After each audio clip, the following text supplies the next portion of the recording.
पिछले कुछ सालों में जब से भारत एक ई रिक्शा प्रधान देश बना है, तब से ये समस्या जो है थोड़ी विकराल हो गई है। और ये समस्या बड़ी है, ट्रैफिक की समस्या बड़ी है शहर में। लेकिन इसी बीच आप देखें कि ऐसे लोग भी हैं ट्रैफिक में जो एम्बुलेंस को फ़ौरन रास्ता दे देते हैं निकलने के लिए, अच्छे लोग भी हैं। और कुछ ऐसे लोग भी हैं जो किसी ट्रैफिक जाम के दौरान अपनी गाड़ी से बाहर निकलने के बाद ट्रैफिक की व्यवस्था को ठीक कराते हैं। आपने देखा होगा ऐसे आमतौर ऐसे। ठीक नहीं कर, उसको जल्दी निकलना होता है वो अपनी व्यवस्था कर रहा होता है, ट्रैफिक से उसको घंटा नहीं लेना। पर उसके पास एक अथॉरिटी होती है, वो डंडे के तौर पे जो हाथ में पकड़ता है आदमी, और उससे पता चलता है कि निज़ाम चलाने के लिए थोड़ी सख्ती ज़रूरी है। क्योंकि उस वक्त वो कहीं भी सड़क से एक स्टिक उठा लेता है, उसके बाद तुम रुको, तुम निकलो, और उससे फ़र्क भी पड़ता है ट्रैफिक का। लोग बेवकूफ़ बनते हैं, उनको लगता है ये मदद करने के लिए उतरा है, एक्चुअली वो अपनी मदद कर रहा होता है। उसके पीछे उसके दोस्त की कोई गाड़ी फंस गई होगी, जल्दी हटाओ जल्दी हटाओ, सब हट जाते हैं। जैसे निकलते वो भी डंडा फेंक करके गाड़ी में बैठ के चल देता है। लेकिन चलो फिर भी ट्रैफिक को थोड़ा वो सही कर लेता है। बुरा लगता है मुझे जब एम्बुलेंस आपके पीछे हो जी, तो कोई पास नहीं देता है, तो मैं अक्सर दबा करके एम्बुलेंस के लिए रास्ता बनाने की कोशिश करता हूँ। लेकिन बुरा मुझे यहाँ लगता है, जैसे ही एम्बुलेंस निकलती है 10-5 गाड़ियाँ उसके पीछे चल रही थी, क्योंकि उनको रास्ता ग्रीन कॉरिडोर से बन गया है ना। तो कई लोगों को देख के लगेगा कि इनकी रिश्तेदारी अंदर बैठे होंगे, लेटे होंगे या जो भी है। तो उस समय मैं दुआ कर लेता हूँ कि भगवान अल्लाह जो भी बैठा है। हालांकि कई बार देखो खाली एम्बुलेंस से भाग रही होती है, तो मेरा ये मानना है किसी को लेने भी जा रही होगी। हाँ, ये भी हो सकता है, क्योंकि उसमें अक्सर बज ही रहा होता है सायरन। कई लोग ये कहते हैं कि अरे खाली है, हाँ, तो लेने भी जा सकता है, लेने जा रहा हो। ऐसा थोड़ी कि वो सिर्फ लिटा करके। पर मुझे बहुत दयावान लगते हैं वो लोग जो स्कूटर चलाते चलाते या बाइक चलाते अचानक से रुक के या वापसी में आते हुए दूसरों को बताते हैं कि भाई अगले चौराहे पे खड़ा है पुलिस वाला, और लोग वहीं से टर्न कर लेते हैं गाड़ी। अच्छे लोग हैं, है ना, अच्छे लोग। तो अच्छे लोग बहुत, ट्रैफिक के नज़रिए से आप देखें सड़क पे जो कुछ चल रहा है तो पता चलता है कि समाज अच्छे और बुरे दोनों लोगों से है, जिसमें बहुतायत अच्छे लोगों की। ट्रैफिक पे देखो अभी भी अब तो चालान ऑनलाइन होने लगा है। जब पकड़ के जो चालान काटते तो उसमें क्या क्या किस्से निकल के आते थे। सर बहुत अर्जेंट था, मम्मी हॉस्पिटल में भर्ती है, सबसे पहले अस्पताल जा रहे थे, सर बहुत जरूरी। या तो अस्पताल से आ रहा होता है, जा रहा पुलिस वालों को पता होता है झूठ बोल रहा है, या कुछ ना कुछ आप बहाना बना देते थे कि भूल गया। कई लोग तो फ़ोन लगाने लगते थे कि लोग। तो हमारे एक थे कोलीग, तो उनको पुलिस वाले ने रोका, उसने मुझे फ़ोन लगा दिया कि लीजिए आसिफ खान से बात कीजिए। तो मैंने कहा हेलो। तो उसने क्या, या आप आसिफ खान बोल रहे हैं? मैंने कहा हाँ बोल रहा हूँ। ये ऐसे ऐसे कर, मैंने छोड़ दो उन्हें। बोले लेकिन मैं कैसे मानूँ कि आप आसिफ खान बोल रहे हैं? मैंने किसी नंबर पर दोबारा फ़ोन कर लो। उसने कहा ओके, उसने छोड़ दिया। लेकिन उसने ये जानने की कोशिश नहीं कि आसिफ खान है कौन। हो सकता है उनका जो सुपीरियर है ना, हो सकता है उसका नाम आसिफ खान। हाँ, तो मैंने इसी नंबर पर फ़ोन कर लो, उसने छोड़ दिया। और ये बहुत अजीब बात नहीं है, इसी नंबर पे दोबारा फोन कर लो, इससे क्या साबित होता है? नहीं मिलूंगा तुम्हें। ट्रैफिक हर जगह की, उसने ये नहीं कहा कि मैं तीसरी बार भी करके चेक करूंगा कि फिर आप उठाते कि नहीं। ट्रैफिक पुलिस भी हर जगह की अलग अलग है जी। जैसे मुंबई की सबसे सख्त अगर मैं कहूँगा पुलिस वाले या ट्रैफिक पुलिस वाले मुंबई के, वो किसी की नहीं सुनते।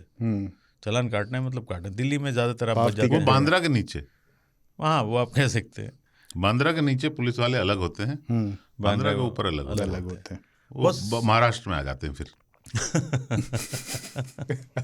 बहुत सख्त। मैंने देखा है कि वहाँ पे दम के वो पानी पीने के बाद किसी की हिम्मत नहीं होती अच्छे अच्छे की गाड़ी चला ले, जो कि बहुत अच्छी बात है। और दिल्ली पुलिस में क्या है कि आप चला लेते हैं कि मैं नेता को, मीडिया से हूँ, नेता को जानता हूँ या पुलिस वालों को जानता हूँ। बेस्ट पुलिस जो है उत्तराखंड की, ट्रैफिक पुलिस और पुलिस दोनों, क्योंकि वहाँ क्राइम व्राइम ज़्यादा होता नहीं है, तो बहुत कूल रहते हैं, वो खुद ही खड़े रहते हैं। तो मैं नैनीताल या इधर कभी जाता हूँ तो ट्रैफिक जाम लगा हो, पुलिस वाला वहीं बैठ करके अपना मोबाइल देख रहा है, उसको घंटा नहीं पता है कि ट्रैफिक जाम लग चुका है। कई लोग जाकर उसको बोलेंगे तो 2 लोग को भेज देगा तुम ही कर लो। बहुत सुकून से आप गाड़ी ठोक दो किसी की, वो समझाने चले आएंगे।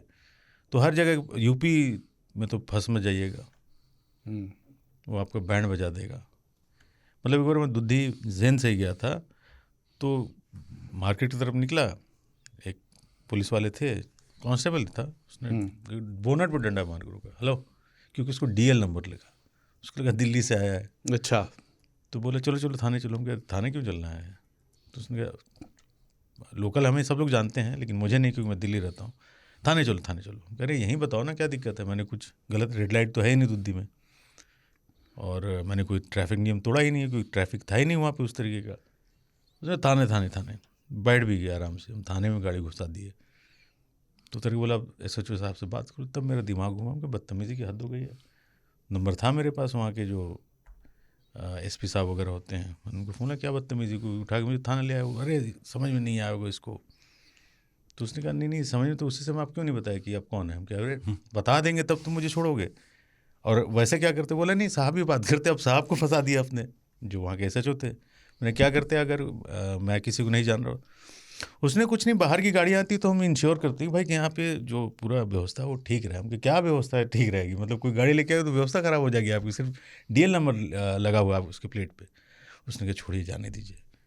तो यूपी में फंसे तो गए, और जान पहचान नहीं होता तो मेरे ख्याल से वो, अगर मैं बाहरी होता तो 2-4 लट भी लगाए होते और पैसे भी अच्छे वाले। बिल्कुल, ट्रैफिक पुलिस का स्ट्रिक्ट होना बहुत ज़रूरी भी है।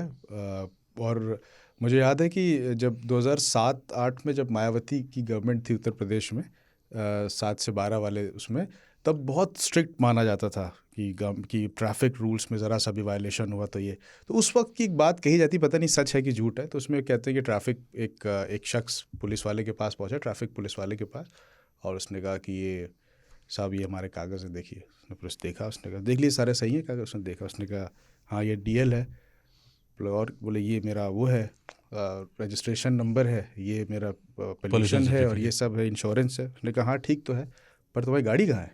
कहते साहब गाड़ी तो घर पे, पहले बता दी कागज़ ठीक है तो मैं निकाल के लाऊं फिर। तो ऐसा बताते हैं कि उसमें बड़ा स्ट्रिक्ट था। पर खैर अभी भी ट्रैफिक को लेके जब से वो कैमरे पे जो आ गया है कि वो क्लिक होके सीधे आपके फ़ोन पे आ जाता है, तब से लोगों में डर बढ़ा है इसको लेके। ताऊ एक्सप्रेस वे पे रहते मैं भी, तो हर जगह कैमरा लगे, गाड़ियाँ आती हैं 120, जैसे कैमरा दिखते हैं 70 स्लो, और वहाँ जाम भी लगने लगता है। फिर देखेंगे गुर जैसे वो करके निकल गया। पर ई-रिक्शा के बारे में आपका ताऊ क्या ख्याल है? मतलब सुविधा है कि वो दुविधा है, क्या है? पेचिश है। मतलब ट्रैफिक की अगर बात करें, क्योंकि इनका ना लाइसेंस है ना कुछ है, जहाँ ना तहाँ से घुस जाएंगे। और बहुत खतरा है, 6-6 लोगों को बैठा करके वो जिस तरीके चलाते हैं, एक्चुअली वो मान के चलते हैं कि आज बलि देंगे कई लोगों का। ले चलो इनको, अपना क्या उतर के भाग, अच्छा पलटेगा सबसे पहले उतर के भाग जाती है। कभी आप पिछली सीट पे बैठिए तो आगे 3-4 सवारी बैठी होती है, तो पीछे से देखो तो पता नहीं चलता इनमें से चला कौन रहा है। हाँ है ना। अरे अब वाला तो सही हो गया, हमने वो देखा है जब पहले बसें कम होती थी तो कमांडर जीपें चलती थी, तो ड्राइवर जो होता था पूरा बाहर होता था, मतलब स्टीयरिंग यहाँ है, ड्राइवर यहाँ है, और पता नहीं कैसे चल रहा है पूरा, एक्सीलेटर को वो कंट्रोल करता था और चल रहा है। और वो आदमी जो अपने तशरीफ के एक फांक पे बैठने वाला एक फांक पे बैठ के बाहर लटका रहता है। और चैलेंज उसका भी था जो बिल्कुल बीच में बैठा हुआ है, पैर चीर के, लीवर उसके बीच में। अरे यार गियर के बीच में क्या, इधर पैर इधर पैर, वो गियर भी बदल रहा है, और उसकी जितनी बार वो गियर बदल रहा है वो बेचारा थोड़ा अनकंफर्टेबल हो रहा है वो, उसको लग जाए तो खैर। और उसकी स्पीड 80-100 के नीचे नहीं होती थी। उसको बोलते थे हम लोग तूफान मेल, उस पर लिखा भी होता था कि तूफान मेल की तरह चलेगा, और वो अपना चला रहा है, कुछ उसको फर्क नहीं। आगे 5 से 6 लोग बैठते थे। वो पता है अपनी पर्सनल गाड़ी भी अगर ले लेता था वो वैसे ही बैठता, और गाड़ी में अगर कोई नहीं हो तो भी वैसे ही चला, क्योंकि उसकी आदत में शुमार है वो, उसका बैलेंस वैसे बना हुआ था। इस देश में यार सबसे पहले तो लोगों को ना ये बताना चाहिए कि सड़क पे, चूंकि अब बन गई हैं सड़कें अच्छी, वो जो वाइट पट्टियां होती हैं ना, वो क्यों होती हैं? लेन के लिए होती हैं। हाँ, उसको बीच में रख के नहीं चलाना है। अच्छा। उसके एक दोनों टायर के बीच में आ रही है। हाँ, और वो इसलिए है कि आप उसको क्रॉस ना करें। जहाँ पे लाइन पूरी सीधी होती है वहाँ पे आप क्रॉस नहीं करेंगे। जहाँ पे डैश डैश होती है कर सकते हैं, उसमें आप दूसरी तरफ जा सकते हैं, पर उसका मतलब ये नहीं है कि जाना ही है। और जहाँ पे डबल है, और जो सबसे राइट वाला लेन है वो सिर्फ उसी वक्त के लिए जब आपको कभी ओवरटेक करना है, और जो सबसे लेफ्ट वाला लेन है एक्सप्रेस वे में, उस पर आपको नहीं चलना है। वो स्लो मूविंग व्हीकल्स के लिए है, और इमरजेंसी रेस्क्यू के लिए, कहीं पे जाम में कुछ हो गया तो कोई पुलिस वाला जाके उसको ठीक कर सके। ये सब की ट्रेनिंग हुई नहीं है। बिल्कुल। तो एक्सप्रेस वे बनाने के पहले, अभी कल बहुत बुरी दुर्घटना हुई मेरठ एक्सप्रेस वे पे। एक आदमी का टायर पंचर हो गया, उसने डिसाइड किया कि मैं यहीं पे बदल लूँ। पीछे से एक सिलेरियो आ रही थी, उसने उसको मारा, दोनों गाड़ियों में आग लग गई। ओह। और एक पीछे की सिलेरियो में एक पेट डॉग भी था, वो भी जल गया। उसमें एक आदमी जला, इसमें एक आदमी जला, मौत हुई। बाप रे, जल गए। मुझे पता नहीं था। क्यों? क्योंकि उसने डिसाइड किया कि मैं यहीं पे पंचर हो गया है, स्टेप नहीं बदलूंगा, तो मैं यहीं बनाऊंगा। और उसके आगे कोई होता है ना, एक आप ट्रायंगल मिलता है आपको गाड़ियों में, आप उसे रख दें ताकि कोई अगर ध्यान नहीं भी है किसी का तो उससे टकरा के उसको ध्यान आ जाए कि सामने कुछ है।